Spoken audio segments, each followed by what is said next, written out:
পবিত্র রমজান মাসের গুরুত্ব সম্পর্কে জানতে চাই। এখানে যে অমুসলিমরা এসেছেন তাদের উপকারের জন্য, এই রমজান মাসে তাহলে আপনি কেন ইসলাম গ্রহণ করছেন না? কারণ এটা সবচেয়ে কঠিন এবং শক্ত একটা সিদ্ধান্ত। আপনার কি অনুসারী আছে ভাই?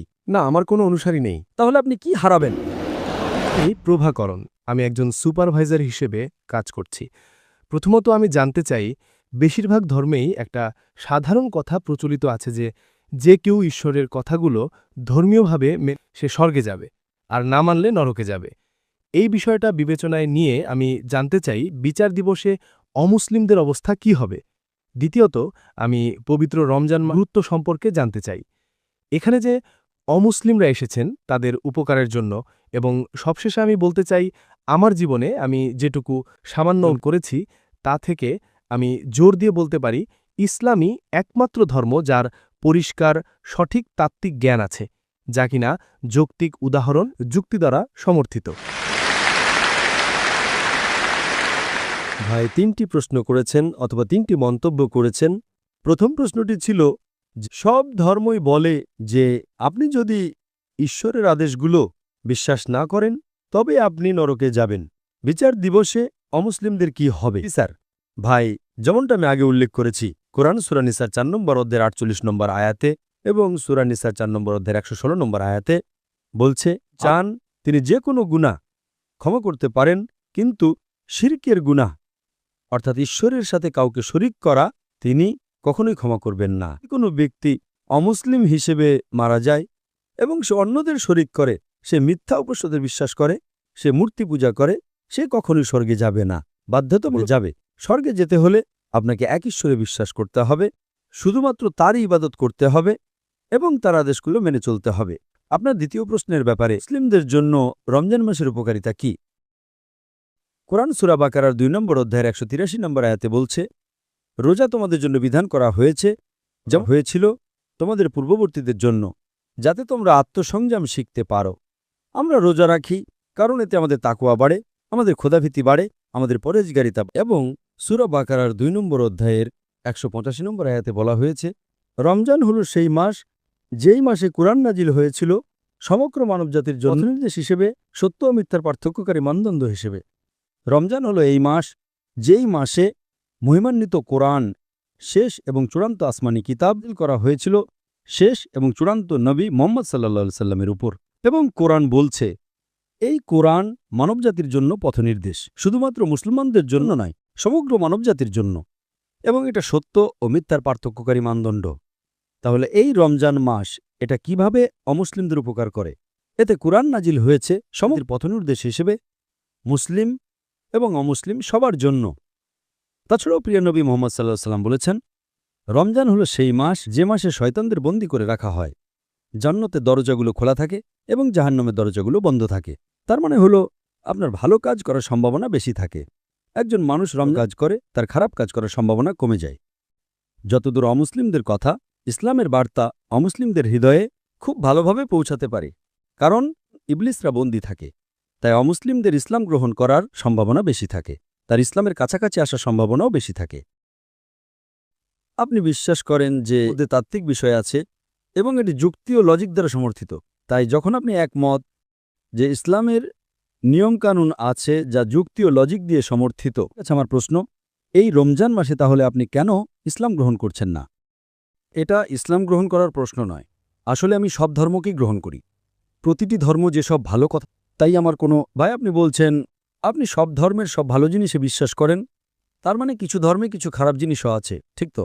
আমি একমত, খুব ভালোভাবে। আচ্ছা, ঠিক আছে, আমি আপনাকে একটা সহজ প্রশ্ন করতে চাই। আপনার মতে ইসলামে খারাপ কি আছে? বাস্তবিকভাবে আমি ইসলাম কিছুই পাইনি, কিন্তু হয়তো চর্চার ক্ষেত্রে মানুষেরা না, ইসলামে মুসলমানদের কথা বলবেন না। মুসলমানরা খারাপ হতে পারে, আমি মুসলমানদের কথা বলছি না। জি স্যার, ইসলামের কথা বলুন। এমন মুসলমান আছে যারা হয়তো মদ খায়, এমন মুসলমান আছে যারা হয়তো প্রতারণা করে। আমি না, আমি ইসলাম সম্পর্কে খারাপ কোনো কিছুই পাইনি, খুব খোলাখুলিভাবেই বলছি। খুব ভালো।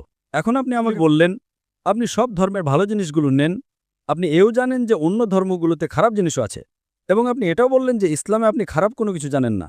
জি স্যার, এখন অন্য ধর্মগুলোতে ভালো এবং খারাপ আছে, এই ধর্মে শুধুই ভালো। ধরেন আমি আপনাকে 2 গ্লাস পানি দিলাম, একটা হলো বিশুদ্ধ খাঁটি পানি, অন্য পানিটা বিশুদ্ধ পানি, এবং তাহলে আপনি কোন পানিটা পান করবেন? অবশ্যই ভালো পানিটা, ভালো খাঁটি পানি। তাহলে এটা একটা খাঁটি ধর্ম, একদম খাঁটি, কোনো ভেজাল ছাড়া। আমি বুঝতে পারছি এটা খাঁটি। যখন আপনি তৃষ্ণার্ত, আপনি খাঁটি পানিটাই পান করবেন।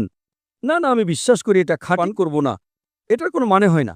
আমি যদি কোনো বিশ্ববিদ্যালয়ে ভর্তি হতে চাই, আমি জরিপ চালাই, এই বিশ্ববিদ্যালয়টা সেরা, আপনি ভর্তি হচ্ছেন না কেন? না, আমি যদি আপনার ফি দেওয়ার টাকা না থাকে, ঠিক আছে, বিশ্ববিদ্যালয়টা খুব ভালো, কিন্তু অনেক ব্যয়বহুল, আমি ফি দেওয়ার সামর্থ্য রাখি না। ইসলাম হলো ফ্রি। যদি আপনি একমত হন যে এটা সেরা, আপনাকে এটা গ্রহণ করতেই হবে। অথবা হতে পারে এটা কপটতা। দেখুন, আমি যদি একমত হই যে এটা সেরা, আমাকে এটা গ্রহণ করতে হবে। যদি আপনি জানেন যে কোনো ভুল নেই, তার মানে বিচার দিবসে ঈশ্বর আপনাকে প্রশ্ন করবেন। যদি আপনি একমত হয়ে থাকেন, ঈশ্বর আপনার হৃদয়ে বার্তা, এটা সেরা ধর্ম, আপনি কেন এটা গ্রহণ করেননি? দেখুন, যদি আপনি একমত হন যে এটা সেরা, তাহলে এটা অযৌক্তিক, এটা গ্রহণ না করাটা অযৌক্তিক। যদি কিছু খারাপ আছে, আমি এখন আপনার ভুল ধারণাগুলো পরিষ্কার করে দেব। যদি আপনি একমত হন যে এটা সেরা ধর্ম, যদি আপনি একমত হন যে এটা সবচেয়ে বেশি যৌক্তিক, যদি না হন, যদি আপনি যৌক্তিক হন, আপনাকে সবচেয়ে যৌক্তিক ধর্মটা মেনে নিতেই হবে। যদি না আপনি নিজেকে অযৌক্তিক মনে করেন ভাই। স্যার, দেখুন ভাই, মাঝে মাঝে আবেগ কাজ করে।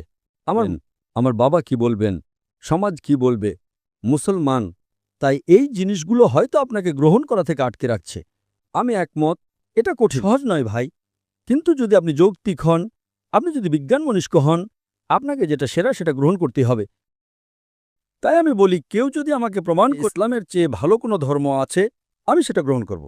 কেউ যদি আমাকে আজ প্রমাণ করে দেয়, যে কোনো সময়, যে ইসলামের চেয়ে ভালো কোনো ধর্ম আছে, আমি গ্রহণ করতে প্রস্তুত। প্রমাণ করে দেয় খ্রিস্টান ধর্ম বেশি ভালো, আমি খ্রিস্টান ধর্ম গ্রহণ করতে প্রস্তুত। আমি শুধু মুখেই বলছি না, ধর্মতত্ত্বের ডক্টরদের সাথে, শীর্ষস্থানীয় খ্রিস্টানদের সাথে হয়েছে। আমি কোনো আলেম নই, আমি একজন ছাত্র। আমি নিজেকে তুলনামূলক ধর্মের একজন ছাত্র মনে করি, কিন্তু হিন্দু ধর্মের শীর্ষস্থানীয় পণ্ডিতদের সাথে আমার সংলাপ এবং আলোচনা এবং বিতর্ক হয়েছে। সবচেয়ে জনপ্রিয় হিন্দু বক্তা হলেন শ্রী শ্রী রবি শঙ্কর। আপনি কি তার নাম শুনেছেন? খুব ভালোভাবেই। হ্যাঁ, তিনি কোরআনের সাথে একমত হয়েছিলেন। আসলে আমি তার একজন বড় ভক্ত। আপনি তার ভক্ত, মাশাআল্লাহ। শ্রী শ্রী রবি শঙ্করের সাথে আমার বিতর্কটা দেখেছেন?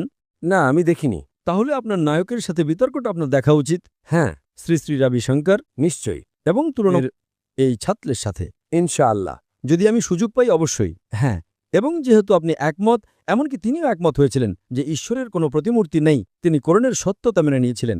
দুর্ভাগ্যবশত তিনি এটা গ্রহণ করেননি। জানেন কেন? যদি আপনি গ্রহণ করেন, তাহলে সব অনুসারীদের হারাবেন। আমি একমত। আপনি একমত? না, আমার কোনো অনুসারী নেই। আপনার কি অনুসারী আছে ভাই? না, আমার কোনো অনুসারী নেই। খুব ভালো। তাহলে আপনি কি হারাবেন? কিছু বন্ধুত্ব, হয়তো কিছু আত্মীয় স্বজন। এটা কঠিন, এটা কঠিন, কিন্তু যদি আপনি সত্য জানেন, আপনার সেটা গ্রহণ করা উচিত। এতে ভুল কিছু নেই। আসলে এখনো পর্যন্ত, এই মুহূর্ত পর্যন্ত আমি এটা নিয়ে ভাবিনি, কারণ এটা জীবনে নেওয়া সবচেয়ে কঠিন এবং শক্ত একটা সিদ্ধান্ত।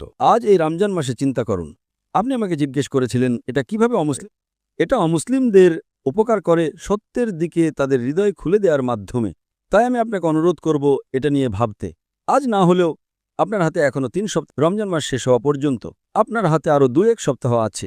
আজ না হলেও রমজান মাসে গ্রহণ করুন, যদি এটা আপনার উপকার করে।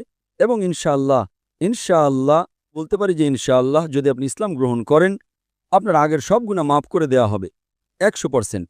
তাই আজ যদি আপনি ইসলাম গ্রহণ করেন, ধরুন যদি আজ আপনি মারা যান, বলতে পারি আপনি জান্নাতে যাবেন। আমি নিজের ব্যাপারে নিশ্চিত নই, কিন্তু আপনার ব্যাপারে আমি আপনাকে বলতে পারি, কারণ যেই মুহূর্তে একজন মানুষ ইসলাম গ্রহণ করে, তার আগের সব গুনাহ মাফ করে দেওয়া হয়। ইসলাম গ্রহণ করেন এবং আজ আপনার কিছু হয়ে যায়, আমি অন্যদের কথা জানি না, ইনশাআল্লাহ আপনি জান্নাতে যাবেন। আপনাকে অনেক ধন্যবাদ। সালাম। তাই আমি আপনার গ্রহণের অপেক্ষা। ধন্যবাদ স্যার।